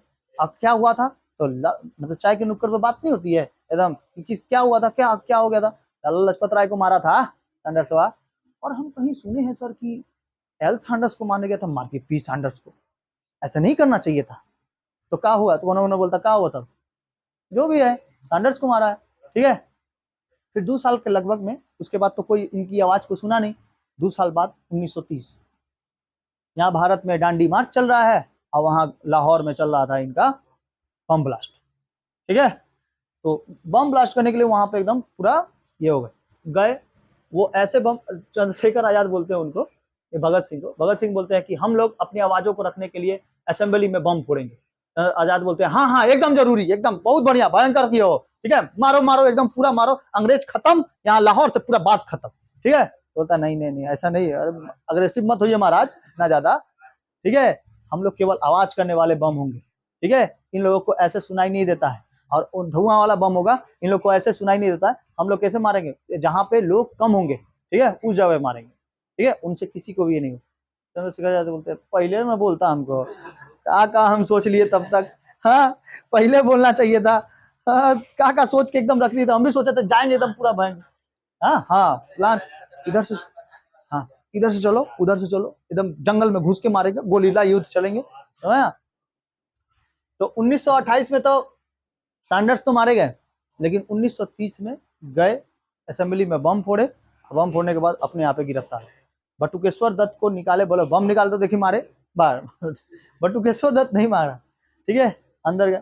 वहां पे बहुत सारे ऐसे लोग थे, जैसे वकील लोग भी थे, वकील लोग इनको देखता है कि बटुकेश्वर दत्त नहीं भगत सिंह मार रहे हैं, तो बटुकेश्वर दत्त एकदम नहीं मारे, वो झोला में खाली बम लेके ले ले ले भगू मार मार मार मार, 2-4 को मार दिया और, ठीक है, और लिफलेट बांटने लगे, पूरा total total independence, total independence. यहाँ 1930 में ये चाहिए, डोमिनेंट डोमिनेंट स्टेट चाहिए हम लोग को, मतलब कि कोई अंग्रेज भी शासन करे और हम भी लोग थोड़ा थोड़ा सा शासन करें, ऐसा कहना था गांधी जी का। लेकिन यहाँ पर जवाहरलाल नेहरू और तुम्हारा सुभाष चंद्र बोस, भगत सिंह, ये लोग बोल दिए कि पूरा इंडिपेंडेंस चाहिए, टोटल पूर्ण स्वराज चाहिए, है ना, पूर्ण स्वराज का पेम्पलेट बांट दिए। अब बोले, जब उनसे पूछा गया ना कि आपने बम क्यों चलाया, आप किंग्स फोर्ट को मार दिए 2 साल पहले, बम चला दिए, तो वो बोलते हैं कि अंग्रेज सरकार की कानें सोई हुई है, इन कानों को आवाज जगाने के लिए धमाके की जरूरत जरूर होगी, इसलिए हम लोग केवल धमाका किए, और किसी की भी जान नहीं गई है। अरे किसी की भी जान नहीं गई है तो क्या दिक्कत है, किंग्स फोर्ट को मारा था ना, नहीं मारे तो जो मारा है वो बाहर है, ऐसा मार भी नहीं किया हम उसको, ठीक है। और अंग्रेज लोग तो किसी का बात सुनेगा नहीं, ठीक है। उसी में फांसी की सजा सुना दी गई, ठीक है। तो मैं फांसी की सजा सुनाई गई 14 फरवरी 1931। 1930 में पकड़े गए, 1931 में 14 फरवरी 1931 को फांसी की सजा सुनाई गई। कौन है रे? हाँ क्या बढ़ा रहे थे? किंग्स फोर्ट 1931 में 14 फरवरी 1931 को हम लोग को फांसी। और इसी समय और एक वो होता था, पुलवामा अटैक हुआ था ना, पुलवामा 14 फरवरी को ना होता 2028, 19 में, तो 28 कहाँ बोलता है। तो 14 फरवरी 1931 को सुनाया गया फांसी की सजा। किसको मारने के चक्कर में? तो तुम्हारे वजह से बम चलाया गया और तुम्हारे वजह से बहुत सारे लोग मारे गए, ठीक है, असेंबली में। तो ये बोले कि हमने किसी को भी नहीं मारा। अगर मारते को रहता ना तो उस धुएं की आड़ में कभी हम लोग बाहर निकल जाते और कोई भी अंग्रेज सरकार हम लोग को पकड़ नहीं सकती थी, ठीक है। समझा? तो 14 फरवरी 1931 को सजा सुनाई गई किसको? राजगुरु, सुखदेव और भगत सिंह। इन तीन जनों को क्या किया गया? फांसी की सजा सुनाई गई, ठीक है। अब फांसी की सजा सुनाने के लिए तो लगभग लगभग आपको जजों की संख्या कितनी होनी चाहिए? 4 होनी चाहिए, ठीक है। तो 5 से 4 होनी चाहिए। 5 एक बाद में आ सकता है जब कोई इसमें से तबियत खराब होगा। 4 जन एकदम थे। उसमें से एक थे आगा हैदर, आगा हैदर, अभी 3 जन है। आगा हैदर, तो आगा हैदर जो थे ये भारतीय जज थे, भारतीय जज, ठीक है। और 1930 के लगभग में क्या चल रहा था? डांडी मार्च। गांधी जी यहाँ भी जी थे, तो लाहौर का केस कैसे देखते हैं, ठीक है। ऊपर से इरविन, लॉर्ड इरविन, भारत का वायसराय उस समय कौन था? लॉर्ड इरविन, ठीक है। और इंग्लैंड में एक सम्मेलन होना था, गोलमेज सम्मेलन। और इसके जो इंग्लैंड के राजा मैकडोनाल्ड, मैकडोनाल्ड, ठीक है। मैकडोनाल्ड ने कहा था कि बाबू इरविन, कुछ भी हो जाए गांधी जी को भेजना है आपको इस गोलमेज सम्मेलन में, नहीं तो तुम्हारा हम नौकरी खा जाएंगे, ठीक से भेज देना, ठीक है। गांधी जी बोले, गांधी जी बोले आपको पता नहीं है यहाँ नमक मार्च चल रहा है, नमक आंदोलन चल रहा है, हम नहीं जा पाएंगे। यहाँ पे कौन थे? भगत सिंह, भगत सिंह यहाँ पे जेल में थे, ठीक है। तो भगत सिंह को ये थोड़ा देरी में बताते हैं, नहीं तो इसको नहीं बताएंगे ना तो ये समझ में नहीं आएगा, ठीक है। एक जगह कोलैबोरेट हो जाएगा। तो आगा हैदर ने क्या किया? बोले कि बाबू आपको ऐसे किसी को फांसी देने की सजा नहीं है, ऐसे आप किसी को थोड़ी फांसी की सजा सुना सकते हैं। आप क्या करिए कि पहले देख लीजिए कि वो सही में एक कार्य किया है कि नहीं। कुछ सबूतों के अभाव में, आप सबूतों के अभाव में इसको फांसी की सजा सुनाए। आप 8 महीने 9 महीने के लिए ये दे दीजिए, ठीक है, उसको जेल करा दीजिए, 8 साल 9 साल या 15 साल के लिए जेल कटा दीजिए, ठीक है। लेकिन नहीं नहीं, फांसी होगा। अब 4 जन उसमें से 3 जन क्या थे? एकदम उसके पक्ष में थे कि फांसी होना चाहिए, और 1 जन आगा हैदर जज होकर नहीं बचा पाए। तो ये लोग तो नॉर्मल नॉर्मल वकील थे। गांधी जी वकील, नेहरू जी वकील, ठीक है। सरदार वल्लभ भाई पटेल उस समय ज्यादा सक्रिय नहीं थे, ठीक है। ये लोग मतलब नॉर्मल होम मिनिस्टर के लोग में काम करते थे, ठीक है। आगा हैदर यहाँ के जज थे, हाई जज, सुप्रीम कोर्ट के मतलब हाई जज थे। फिर भी अंग्रेज लोग का सुने नहीं। जब इनको फांसी हो गया ना, आगा हैदर जब इन लोग का बात नहीं माना तो बोलता कि तब तो हमको इस पद पे रहने का कोई ये नहीं है, हटा देते हैं, हम अपना पद सक्रिय हटा देते, ठीक है। हम बोले जज नहीं है हम, अब तुम लोग को जो फैसला देना है दो, लेकिन इसके बाद जो भी मार काट होगा ना वो तुम लोग समझना, ठीक है, समझना तुम लोग। आगा हैदर ने क्या दे दिया? इस्तीफा दे दिया, जज के पद से इस्तीफा दे दिया। तो वो क्वेश्चन पूछेगा कि वो कौन से जज थे जिन्होंने भगत सिंह के पक्ष में लड़ते हुए इस्तीफा दिया था? समझा? आगा हैदर, समझ, जज थे, बहुत भयानक जज थे। इनका कोई बातें नहीं मानता था, तो बात नहीं मानेगा तो जज का पद से हटा, इस्तीफा दे दिया। अंग्रेज लोग को इससे कोई फायदा ये नहीं हुआ, नुकसान नहीं हुआ, नहीं हुआ कोई बात नहीं, एक और बैठा देंगे, समझा, अपना किसी को बैठा देंगे। अब कोई बोलने भी नहीं आएगा हमको कि हम कहे इंडिया में नहीं बैठाए, इंडिया ने तो छोड़ के गया, हम क्या करें। अगला इसको ये मिल जाएगा ना अंग्रेज को, तो एकदम सक्रिय हो गए। आगा हैदर भी छोड़ के चले गए, लेकिन उसके बाद भगत सिंह को बचाने वाले कोई नहीं बचे। यहाँ गांधी जी भी सोच रहे थे कि हम अपने जो आंदोलनों को है उसको अहिंसात्मक तरीके से लेके चलेंगे, ठीक है। तो आगा अंदर नहीं ये देता। भगत सिंह को फांसी कब हो गई? 23 मार्च 1931, जबकि इनका निर्धारित किया गया था 24 मार्च। एक दिन पहले ही फांसी में लटका दिया। आंदोलन बहुत तेज सक्रिय होने वाला था, तो इस कारण 24 मार्च की जगह पे कितना मार्च को? 23 मार्च को, ठीक है। फिर भी आंदोलन भड़का। लाहौर में इनके सारे घर वालों को बता दिया गया, भगत सिंह के घर वालों को, कि 24 मार्च को फांसी होने वाली थी, 23 मार्च को करा दिया ये लोग, ठीक है। ऐसा क्यों किया? ऐसे तो भारतीय में कहीं शामिल नहीं है। आप लोगों ने, अंग्रेज लोग इसीलिए गो साइमन गो का क्या लगाया था? नारा लगाया था, ठीक है। इसको बंद करवाया था। फिर भी ये लोग अपने मनमर्जी के काम किए हैं, ठीक है। चलिए उड़ाते हैं एकदम बढ़िया से। गया लाहौर में पूरा अधिवेशन, लाहौर में बहुत भयंकर मारपीट हुआ, और भगत सिंह ने कहा था कि मेरे मरने के बाद युवाओं का एक सैलाब आएगा, और इस सैलाब में पूरे अंग्रेज साफा हो जाएंगे, ठीक है। जैसे मोहनजोदाड़ो साफा हुआ था, वैसे ये भी साफा हो जाएंगे, समझ कि नहीं आया? तो वो युवाओं का सैलाब बोलने वाले कौन थे? भगत सिंह। और ये नारा लगा दिए थे, कौन सा? इनकलाब जिंदाबाद, इनकलाब जिंदाबाद। अभी भी बचे हुए देखो, चंद्रशेखर आजाद अभी बचे हुए, अभी भी सोच रहे हैं ना। हाँ, अब हम कहाँ जाए? भगत सिंह मारे गए, राजगुरु, सुखदेव, ठीक है, ये लोग सारे लोग मारे गए। बटुकेश्वर दत्त ने भी खाना खाना छोड़ दिया था, वो भी अंदर मारे गए। बटुकेश्वर दत्त से पूछा गया था, जो वकीलवा था वहां पर, जो असेंबली में वकील था, तो उनसे पूछा गया था कि आप तो देखिए हम बम नहीं चलाए हैं, आप फिर आप क्यों आ गए? तो बताए, एक दोस्त की मुश्किल दोस्त ही समझ सकता है, ठीक है, आप नहीं समझ सकते। अगर हम अकेले रह जाते, मतलब भगत सिंह अकेले रह जाता, तो हम भी तो अकेले रह जाते, ठीक है। और एक दोस्त को अकेले छोड़कर कैसे रहा जा सकता है? इसलिए हम भी चले आए जेल में। कोनो बात नहीं, जेल में अकेले रहेंगे, मस्ती एकदम करेंगे, बाहर भी रहेगा, हम लोग जहाँ रहेंगे वहां अपना मस्ती कर लेंगे, ठीक है। भगत सिंह ने बोला, भगत सिंह को वो बोलते हैं कि भगत सिंह, तुमने एक ऐसे दोस्तों का साथ पाया है जो कि आपका मरते दम तक साथ नहीं छोड़ने वाले हैं, ठीक है। उनको हाथ बांध के पीछे से लेके जाया जा रहा था। लास्ट में भी बोले थे कि हाथ खोल दिया जाए हमारी, एक साथ गले मिल के, उसके बाद क्या करेंगे? मरेंगे, हंसते हंसते फांसी चढ़ेंगे। हमको आज बोलने में बहुत गर्व महसूस हो रहा है कि हम लोग उस धरती से आते हैं जिस जगह पर ऐसे ऐसे लोग पैदा हुए हैं, है ना। ये हम लोग का देश है, भारत के लिए कुछ भी बलिदान, जान भी बहुत कम है भारत के लिए। हाँ,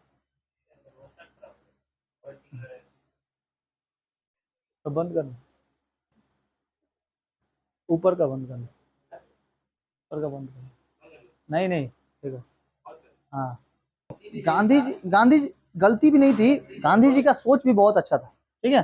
गांधी जी का सोच भी ठीक था, लेकिन क्या किया जाए, जो होनी है उसको तो कोई नहीं टाल सकता। अब यहाँ पर 1930 के लगभग में दांडी मार्च चालू कर दिए थे नमक आंदोलन के साथ। किसने चालू किया? नमक आंदोलन। नमक आंदोलन चालू किया किसने? गांधी जी ने, ठीक है। कहां से कहां तक? अहमदाबाद से दांडी तक, अहमदाबाद से दांडी, दांडी एक जगह है गुजरात में, अहमदाबाद से कहां तक? दांडी, अहमदाबाद, अहमदाबाद से दांडी तक 27 किलोमीटर की दूरी थी। कितना किलोमीटर? 27 किलोमीटर, लगभग 27 किलोमीटर की दूरी थी। इस 27 मतलब यहाँ से कितना? हावड़ा, ठीक है, श्यामपुर से हावड़ा लगभग 26-27 किलोमीटर है ना। तो 27 किलोमीटर की दूरी थी, यहाँ तक वो दांडी मार्च चालू किए थे। किस कारण? नमक आंदोलन के कारण। नमक पे टैक्स बहुत ज्यादा बढ़ा दिया था, लगभग 13 रुपया 14 रुपया ज्यादा महंगा कर दिया था, जबकि नमक एकदम आराम से निकाला जा सकता था। समुद्र के पास जाओ, एकदम नमक की मशीनें वशीनें लेके जाओ, लेके गई थी, ठीक है। इसमें नमक आंदोलन में सबसे ज्यादा जो भारतीय थे, उन भारतीयों में भारतीय महिला थी, भारतीय महिला, सरोजनी नायडू, उसके बाद तुम्हारा कस्तूरबा गांधी, ये लोग ना भयानक भयानक औरतें, उर्मिला देवी, ये लोग बहुत बड़ी बड़ी, ठीक है, बहुत बड़ी बड़ी नेता थी। तो अंग्रेज लोग इनको जाके पकड़ने लगा, अंग्रेज जाके पकड़ने लगा कि यार तुम लोग नमक आंदोलन किसके कहने पे कर रहा है? गांधी जी बोलते हैं हम लोग मेरे कहने पे कर रहे हैं, क्या हो गया, क्या दिक्कत है, आप किसको पकड़ के लेके जा रहे हैं? महिलाओं को? महिला पुलिस बुला के लेके आइए, जाइए। और उस समय महिला पुलिस तो थे नहीं उतना ज्यादा, तो महिला पुलिस को कहाँ से बुला के लेके आए, कहाँ है इतना ज्यादा महिला पुलिस को। महिला भी लोग भी एकदम चालाक, जब आती उनको कोई उनके पति को पकड़ने जाता पहले ही पकड़, आई लीजिए लीजिए मुझको पहले पकड़ के लेकर चलिए, ठीक है, आप मेरे पति की परछाइयों को भी नहीं छू सकते हैं। जब अपने पे औरतें आ जाती है ना तो एकदम पूरा काली बन जाती है, कि नहीं बोला पकड़ के लेके जाना, हमको लेके चलिए। ये लोग तो जो उर्मिला देवी या फिर ये लोग जो थी, ये लोग तो बहुत ज्यादा सक्रिय थी। कस्तूरबा गांधी जहां जहां जाती ना वहां पे तब मार करती एकदम बढ़िया से, ठीक है, वहां पे बना देती उन लोग को संगठन को, उनकी संगठन इतना ज्यादा ग्रुप बन जाते हैं। अब आज भी महिला संगठन है कि नहीं, आपको पुलिस बात नहीं सुनेगा लेकिन महिला संगठन वाला जरूर सुनेगा। पुरुष संगठन हिले नहीं है महिला संगठन है। जानता है कि पुरुष अपने जल्दी मारपीट, हाँ मारपीट कर लेगा, कोनो बात नहीं, महिला का संगठन, ठीक है। अगर महिला के ऊपर कोई प्रताड़ित कर रहा, पुलिस ठीक से सुन नहीं रहा ना, सीधे कॉल लगा दो 112, महिला संगठन आइए, तो देखिए तो मेरा केसवा नहीं ले रहा है, एकदम पहुंचेगी, एकदम 24 घंटे के अंदर आपका केस पे सब ले लेगा, ठीक है। आप पुलिस करे तुम लेता कहीं नहीं है रे, इसका केस का हुआ है, जानते हैं आप इसके बारे में, ऐसे ऐसे कर दिया है, कोनो लड़का टोन काट दिया है, ठीक है, तो इसीलिए मारिए तो जाके पकड़ के, पुलिस उसका का पुलिस का आईपीएस भी जाएगा उसको, अरे मैडम क्यों नहीं अरे क्या गलती हो गया है। इस कारण महिला यहाँ पे बहुत ज्यादा सक्रिय थी। गांधी जी भी बोल दिए थे चलो ठीक है महिला को पहले रहने दो, ठीक है, लड़का लोग सब जितने पुरुष है सब पीछे सामने आ गए हो ठीक है। अब वो लोग वहां पे एक मुट्ठी नमक उठाकर क्या चालू कर दिए, नमक आंदोलन चालू कर दिए, समझा। अब यहाँ पर इंग्लैंड में, अब इंग्लैंड में जो था, इंग्लैंड में बातें चलती, इंग्लैंड में कौन था, मैकडोनाल्ड मैकडोनाल्ड ये बेचारा संगठन को ठीक तरीके से बनाने के लिए या फिर भारत पे कैसे शासन होगा, कैसे नियम कानून बनाने के लिए प्रत्येक देश से लोगों को बुलाया था, हर एक देश से, जो देश सक्रिय थे, जैसे इंग्लैंड से लोग आए थे, उसके बाद तुम्हारा जर्मनी से आए थे, रूस से आए थे, अमेरिका से आए थे, सब इंग्लैंड में जाके बैठा हुआ था और वहां पे गोलमेज सम्मेलन कर रहा था। गोलमेज सम्मेलन पहला गोलमेज सम्मेलन हुआ 1930, ठीक है, गोलमेज सम्मेलन। यहाँ पे तो नमक आंदोलन चला था और उस समय के यहाँ पे भारत के वायसराय कौन थे, इरविन, लॉर्ड इरविन, इरविन, ठीक है, लॉर्ड इरविन को बोला गया। लॉर्ड इरविन जो थे उनको बताया गया कि मैकडोनाल्ड ने इधर पे फोन किया, देख बाबू गांधी जी को भेज देना, है कि यहाँ पर गांधी जी नहीं आएंगे ना तो ये संगठन जो है वो आंदोलन जो ये गोलमेज सम्मेलन जो है ये सम्मेलन रद्द हो जाएगा। अगर मान लो कि 5 जन का कोई पार्टी हो रहा है, 5 जन मेंबर है, उसमें से सबसे भयंकर मेंबर जो है वही पैसा देने वाला था, पार्टी में ही स्पॉन्सर वही करने वाला था, अब वह नहीं जाए तो पार्टी रद्द नहीं हो जाएगा गोलमेज सम्मेलन, पहला गोलमेज सम्मेलन में गए ही नहीं गांधी जी, बोले कि पहले आजाद करो हम लोग को, हमारी बातें मानो, हमारे साथ हमारे जितने भी साथी हैं उसको आजाद करो। आप पकड़ पकड़ के नमक आंदोलन से सबको लेके गए हैं, पहले उनको आजाद, तो समझौता हुआ, गांधी इरविन समझौता 1930 में गांधी इरविन समझौता हुआ। उधर से मैकडोनाल्ड फोन कर करके बार बार इसको इरविन को, अरे तुम भेजा नहीं, हाँ भेजा नहीं, तो वो बोलता बार बार कि नहीं सर यहाँ पे क्या पता क्या, ये गांधी जी भी अजीब है, जानते हैं नमक आंदोलन कभी चला रहे, कभी असहयोग आंदोलन, कभी खेड़ा, आप नहीं जानते क्या, हम तो पहले से पढ़ के रखे हैं सब, ठीक है, आप नहीं जानते हैं क्या सब चीजें चला के रखा। वो बोलता हमको कुछ नहीं पता, तुम राजा है कि हम राजा है, भेजना अगले साल फिर से कराने वाले हैं, अगले साल फिर से होने वाला है गोलमेज सम्मेलन और अगले साल आना चाहिए, तो नौकरी खा जाएंगे नहीं तो, ठीक है। 1930 के लगभग में गांधी इरविन समझौता के बाद अभी भी गांधी जी नहीं मान रहे थे ना, हम नहीं जाएंगे, बार बार इनको गांधी, ये इरविन हमेशा बार बार बुलाने, अरे महाराज आपका क्या डिमांड है, बोलिए हमको जल्दी बताइए। देखो डिमांड ये है कि आप पहले नमक कर से कर हटाएंगे, टैक्स, बोलते हाँ चलिए हो गया, आगे बढ़िए। अब आप क्या करेंगे, तो टैक्स के जितनी वसूली कर लिए थे आप जिन जगहों से, उनको वापस करिए। अच्छा चलिए मान लिए जितने भी जूट कारखाने हैं, बबुआ सुन का बोले हैं वो, मैं किताबों में नहीं लिखा रहेगा। उसके बाद फिर बोलते हैं कि गुजरात में जो मिल है, गुजरात का मिल, उसको आप क्या करिए, चालू करिए, रिन्यूट कराइए, ठीक है, वहां पे लोगों को काम करवाइए, जो हम लोग के लोग काम करेंगे, ठीक है, काम करेंगे आपके, उसको प्रॉपर तरीके से मंथली और प्रॉपर तरीके से पेंशन मिलना चाहिए, बोलिए ये सब करिएगा, तो हाँ करेंगे। और जितने भी नेता हैं हम लोग के नेता, हम लोग को सबको जेल से छोड़िए, ठीक है। तो बोलता है ठीक है लीजिए, हम सारे राजनीतिक नेताओं को छोड़ते हैं, साइन करके दे दिया। बोला अब ना बात हुआ, अब कौन बुला रहा है बोलो। बोलते हैं कि मैकडोनाल्ड बुला रहा है जाइए, ठीक है। तो 1931 में मैकडोनाल्ड जाए, ठीक है, वहाँ गांधी जी जाते हैं, इंग्लैंड में जाते हैं गोलमेज सम्मेलन। तो दूसरे गोलमेज सम्मेलन में, द्वितीय गोलमेज सम्मेलन में गांधी जी क्या थे, ये थे। दूसरे गोलमेज सम्मेलन में गए थे, प्रथम गोलमेज सम्मेलन में नहीं गए थे, आया। और दूसरे ही गोलमेज सम्मेलन में तो ये भगत सिंह की शहीदी। बहुत सारे इतिहासकार और बहुत सारे लोग भी ऐसा मानते हैं कि उनकी फांसी के जो कारण थे वो गांधी जी ही थे, ठीक है, गांधी जी। अरे कुछ भी हो, आप एक वकील थे, ठीक तरीके से उन जो पेपर था उनको ठीक तरीके से पढ़ना था। वहां पे कौन सा आंदोलन लिखा है, राष्ट्रीय ये क्रांतिकारी आंदोलन लिखा है कि राजनीतिक आंदोलन लिखा है, आंदोलनकारी। और भगत सिंह तो क्रांतिकारी आंदोलन थे, आंदोलनकारी थे वो, ठीक है, क्रांतिकारी। तो उन लोग को तो छोड़ा नहीं गया। अगर वही खाली पढ़ लेते ठीक से, भगत सिंह जिंदा रहते। उसके बाद तो कौन जेल और कौन सा जेल कौन सा ये कुछ नहीं, एकदम बुढ़वा तक सब उनका साथ देता है, बुढ़ा तक। गांधी जी को मतलब ये आइडिया नहीं, गांधी जी भी लास्ट में जाके बोले कि हमको भी नहीं ऐसा पता चला कि इन लोगों ने दो को वहां पे मीनिंग लिखा हुआ है, ठीक है। तो बहुत सारे अब जानबे करते हो कि एक जन कहीं पर रहेगा, उधर सही भी बोलता रहेगा ना तो उसको गलत ठहरा दिया जाएगा, समझ। अब एक जन अब पूरा भारत उनके खिलाफ, कि आप भगत सिंह को क्यों नहीं बचाए। आपके अंदर दम था, आपके अंदर हिम्मत थी कि आप भगत सिंह को बचा सकते थे, लेकिन आपने नहीं बचाया। एक काम बहुत गलत हुआ है गांधी जी, ठीक है। तो ऐसा ऐसा करके खूब उनको बोलने जाने लगा। गोलमेज सम्मेलन 1930 और 1931 में गांधी युद्ध, समझ में। केवल आपको गांधी युद्ध में पढ़ना है, गांधी युद्ध में पढ़ना है। तो सैंडर्स की हत्या किसने कर दिया, किंग्सफोर्ड की हत्या किसने की थी, इसमें दो कंफ्यूजन हो जाओगे। हाँ, किंग्सफोर्ड की हत्या खुदीराम बोस, मतलब मारने गया था लेकिन मरा नहीं था, और ये सैंडर्स की हत्या तो कर ही दिए थे, ठीक है।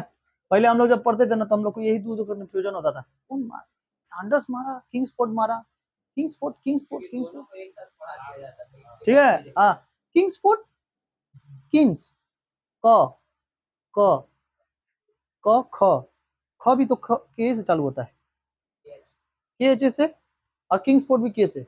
ओ, खुदीराम बोस, और ख से किंग्सफोर्ड, हो गया यार। हाँ, ऐसे करके कोलैबोरेट करके पढ़ लेना, के से किंग्सफोर्ड और के से खुदीराम, ठीक है। क से ख में आता है ना, क से के से के एच से चालू होता है। प्रफुल्ल चंद्र चाकी,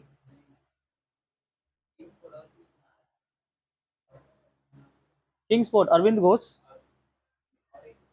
सैंडर्स, सैंडर्स की तो हत्या इन्होंने कर दी, भगत सिंह, ठीक है। रात को करने गए थे, रात को भी क्या पता कि साइकिल से जा रहा था बेचारा, नहीं साइकिल लोग, साइकिल भी बहुत अच्छा, अंग्रेज लोग ना साइकिल देखना, गाड़ी में तो घूमेगा ही, लेकिन जो जो लोग थे जैसे, हाँ, वो लोग कैसे जाते थे, साइकिल कैसे जाते थे। तो साइकिल रात को साइकिल ही नहीं किया जाता, साइकिल से जा रहा था, अचानक से आके बीच में खड़ा हुआ, अरे किंग्सफोर्ड वाह, सैंडर्स वाह, मारा था ना तूने, मैंने मारा, उन्हें मारा, तो के बार मार, वो मार बेटा, ठीक है, गोली से उड़ा दिया। किसने इस्तीफा दे दिया था, कौन से जज ने, आगा हैदर, हवलदार अख्तर, आगा हैदर, ठीक है।